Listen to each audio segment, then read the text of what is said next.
Calendar ఇయర్లో మొదటి రోజైన జనవరి 1న నటసామ్రాట్ అక్కినేని నాగేశ్వరరావు అభినయించిన 4 తెలుగు చిత్రాలు వెలుగు చూశాయి. వివిధ సంవత్సరాల్లో తెరపైకి వచ్చిన ఆ 4 సినిమాలకు సంబంధించిన సంక్షిప్త సమాచారం ఈ వీడియోలో చూద్దాం.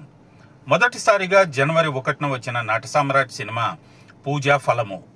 Legendary film maker B N Reddy తీర్చిదిద్దిన ఈ చిత్రం 1964 జనవరి 1న విడుదలైంది.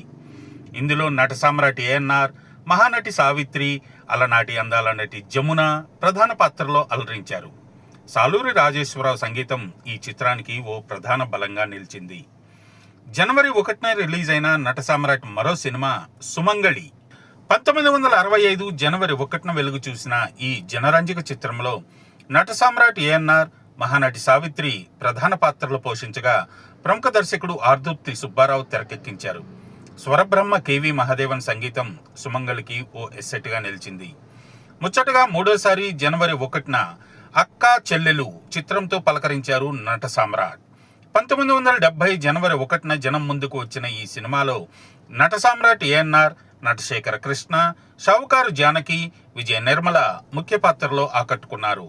ఏ సంజీవి దర్శకత్వం వహించిన అక్కా చెల్లెలుకి స్వరబ్రహ్మ కెవి మహాదేవన్ సంగీతం అందించారు.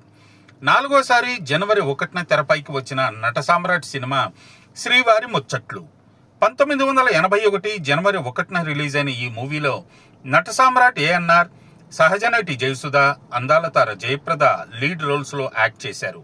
దర్శకరత్న దాసరి డైరెక్ట్ చేసిన శ్రీవారి ముచ్చట్లుకి చక్రవర్తి స్వరాలు సమకూర్చారు. డియర్ వ్యూయర్స్, వీటిలో మీరు ఎక్కువసార్లు చూసిన సినిమా ఏంటో కామెంట్ బాక్స్లో పోస్ట్ చేయండి.